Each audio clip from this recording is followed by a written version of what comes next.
நாங்கள் எல்லோரும் எங்கே இவ்வளோ வேக வேகமாக போயிட்டுருக்கோன்னு பார்க்குறீங்களா? இப்போ நாங்கள் எல்லாமே ரீசெண்டாக ஒரு மேரேஜ் ஃபங்க்ஷனுக்கு போயிருந்தோம். அந்த மேரேஜ் ஃபங்க்ஷனுக்கு இந்த சித்தி வரல. அவங்க வீடு வந்து இந்த கல்யாண ஊருக்கு பக்கத்து ஊர் தான் சொல்லி சொன்னாங்க. அதனால் அந்த சித்திக்கே சொல்லாமல் நாங்கள் சர்ப்ரைஸாக அவங்கள பார்க்க போயிருந்தோம். எங்களுக்கு வந்து ரூட்டே தெரியாது. எங்கள் அம்மா வீடு மறந்துச்சுன்னு சொல்லி ஷாக் ஆக்கிட்டாங்க எங்களை. வாங்க அதை பற்றின விலாக் தான் இந்த வீடியோவில் நான் உங்கள் கூட ஷேர் பண்ணிக்க போகிறேன். அந்த ஊரில் இருக்கவங்கள்ட்ட நாங்கள் கேட்டோம், அறிவான்மொழிக்கு வந்து எவ்வளோ தூரம் இருக்கும்னு சொல்லி கேட்டப்போ அவங்க சொன்னாங்க கொஞ்சம் பக்கம் தான், ஒரு 2 கிலோமீட்டர் நீங்கள் போயிடலாம் அப்படின்னு சொன்னாங்க. சரி 2 கிலோமீட்டருங்கும் போது இது வந்து கொஞ்சம் நல்லா ஏரியா வந்து நல்லா பசுமையாக இருந்துச்சு.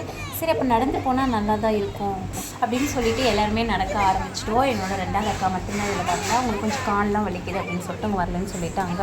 வந்து ஒரு ஏரியா எல்லாமே எங்கள் எல்லாருக்குமே ரொம்ப பிடிச்சிருந்துச்சு. 2 சைடும் பார்த்தீங்க அப்படின்னா ஃபுல்லாகவே க்ரீனிஷாக தான் இருந்துச்சு. ரொம்பவே பார்க்க ஒரு அமைதியாக.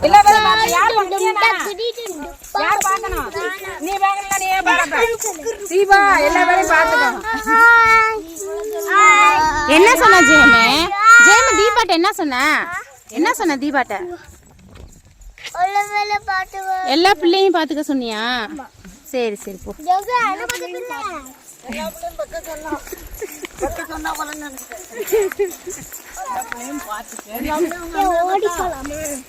கையோட கொண்டு வந்துட்டாங்க.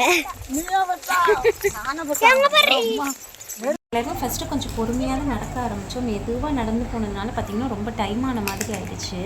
அதனால சரி இப்படி நடந்து போனால் ரொம்ப லேட் ஆகிடும்னு சொல்லிட்டு எல்லோரும் வேக வேகம் நடக்க ஆரம்பிச்சிட்டோம். குழந்தைங்களாம் ரொம்ப ஃபாஸ்ட்டாக ஓட ஆரம்பிச்சிட்டாங்க. சின்ன பையனை தூக்குறதுக்கு எல்லோரும் போட்டு எனக்கு தாங்கன்னு சொல்லிட்டு மாற்றி கெஞ்சிக்கிட்டே வந்தாங்க. ஆனால் எங்கள் அக்கா யாருக்குமே கொடுக்கல. வெயில் காலம் நடந்தாலும் ஒன்றும் தெரியாது தெரியுமா? வரும்போது ரொம்ப இருட்டிடும்லம்மா, ரொம்ப இருட்டிடும். வெயில் காலம் நடந்தால் தூரம் தெரியாது தெரியுமா? இது நமக்கு வெயில் கரெக்டாக. இந்த ஊருக்கு வந்து ஒரு ஷார்ட்கட் இருக்குது அப்படின்னு சொல்லி ஒருத்தவங்க சொன்னாங்க. எங்கள் அம்மாவும் எங்கே இருக்குதுன்னு சொல்லி தேடி பார்த்தாங்க. ஆனால் அது எங்களுக்கு கடைசியில் அது எங்கே இருக்குதுன்னு எங்களுக்கு தெரியலை. அப்புறம் எல்லாருமே கொஞ்சம் ஃபாஸ்ட்டாக நடந்து போக ஆரம்பிச்சு கடைசியில் ஒரு வழியாக ஊரும் வந்துருச்சு. ஊர் வந்ததுக்கப்புறம் பார்த்திங்கன்னா எங்களுக்கு வீடு வந்து கரெக்டாக தெரியலை. எங்கள் அம்மா வந்து எனக்கு வீடு மறந்துடுச்சு, ஏன்னா நான் வந்து ரொம்ப வருஷம் ஆயிடுச்சு அப்படின்னு சொல்லிட்டாங்க. ஆனால் நமக்கு கிராமத்தில் வந்து பிரச்சனையே கிடையாது. வீடு மறந்தால் கூட நம்ம பேரை சொன்னாலே எப்படியும் சொல்லிடுவாங்க இதுதான் அவங்க வீடு அப்படின்னு சொல்லிட்டு. நமக்கு அந்தளவுக்கு வீடு மறந்தால் கூட நமக்கு ப்ராப்ளம் இல்லை கிராமத்துலலாம். ரொம்ப தண்ணி தாகத்தோடு நாங்கள் தண்ணியெல்லாம் எடுத்துகிட்டு போகல. குழந்தைங்களாம் தண்ணி கூட கேட்கல. நடுவில் ஊர்கிட்ட வந்ததுக்கப்புறம் தான் தண்ணியெல்லாம் கேட்டாங்க. ஒரு வழியாக நாங்கள் அந்த ஊர்கிட்ட நாங்கள் வந்துட்டோம்.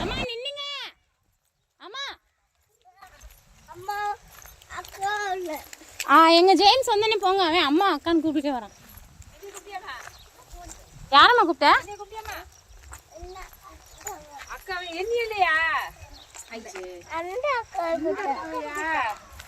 நான் என்னையே நினைச்சேன். ஒன்னியும் கிடையாது, ஒன்னியும் இல்ல. ஏய் சாணி கடைக்கு பார்த்தோம். நடந்து கரெக்டா இருக்கும். என்ன பாரு, அவ கையெல்லாம் முடிச்சுட்டு வருவானு. அதான் அதான் சொன்னியில்ல, அவன் அப்படிதான் வருவானே. அந்த கையை அவனே மட்டும் குத்தி வந்துட்டு திட்டு வந்து அவனை கட்டி விட்டு அழிச்சா கையை பிடிச்சிட்டு வரான். வீடு விடு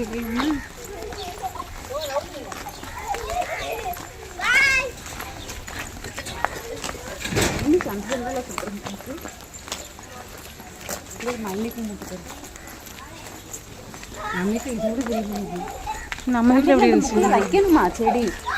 நம்ம வீட்டில் எவ்வளோ பெரிய போகுது. எங்கள் அத்தையை வந்து பார்த்துட்டு அப்படியே ஆச்சரியப்பட்டாங்க.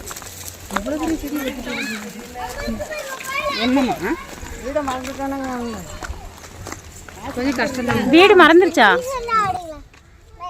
நம்பர் இருக்கா? கோயிலுக்கு பின்னாடின்னு சொன்னாங்க. இந்த பாப்பாட்ட கேட்ட சொல்ல போகுது. இங்கே தான் வரும். ஏ பாப்பா, இந்த பாப்பாட்ட கேளுங்க. கேளுங்க.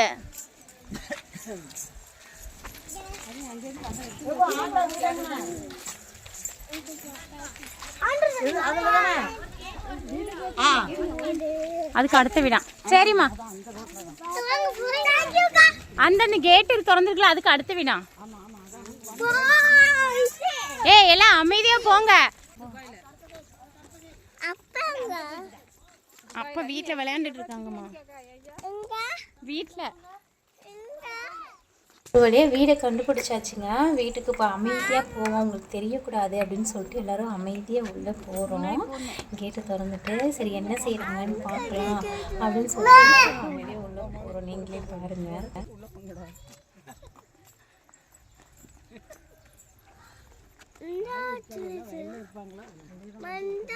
உள்ள தொடங்கம்மா, உள்ள இழுங்க. உள்ள தொடங்க. எப்ப துற முதல்ல தீபா உள்ள. யாரு வெளிய வாங்க.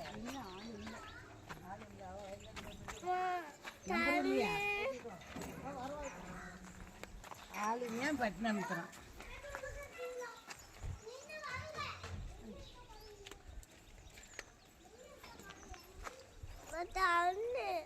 தாரேம்மா தண்ணி. ஆட்டுக்குட்டி அம்மா ஜோன்ஸ்க்கு மாடு கோழி எல்லாம் பார்க்கலாம். கொண்டா கோழி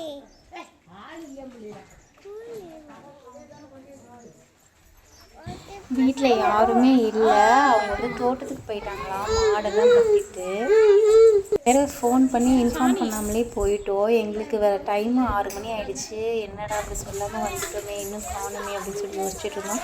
அப்புறம் எங்கள் பசங்கள்லாம் வந்து விளையாட ஆரம்பிச்சிட்டாங்க. நாங்களும் விட்டுறதில்ல, எவ்வளோ நேரம்னாலும் சித்தி வந்தோடனே பார்த்துக்கிட்டா போய் என்னம்மா பண்ணுறேன் எல்லாருமே நாங்களும் ரொம்ப இன்ட்ரெஸ்டிங்காக. அப்போ வந்து இந்த ஏர் பைப் எடுத்து வச்சுக்கிட்டு ரொம்ப சேட்டை செஞ்சுட்டு இருந்தாங்க பசங்களாம். கை நசிக்கிறோம்.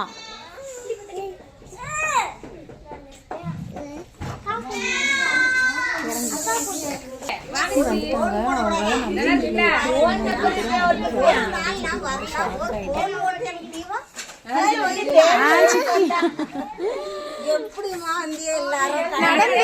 நடந்து வந்தோம்.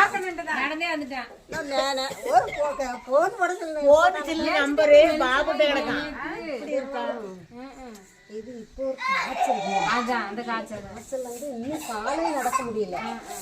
ரொம்ப உடம்பு காய்ச்சல் தான். 15 நாளா ரொம்ப இவ்வளோ பிள்ளைங்க நம்ம வீடு இல்ல எங்க நம்ம வீடு தான் வந்திருக்கோமான்னு நினைச்சாங்களாம்.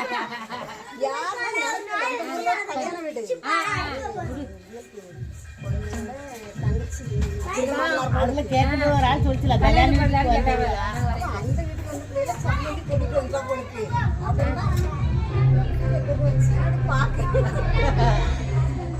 அப்படியே அப்பா மாதிரி இல்ல ஒண்ணு தேடி வயலுக்கு போறேன்னு போனா.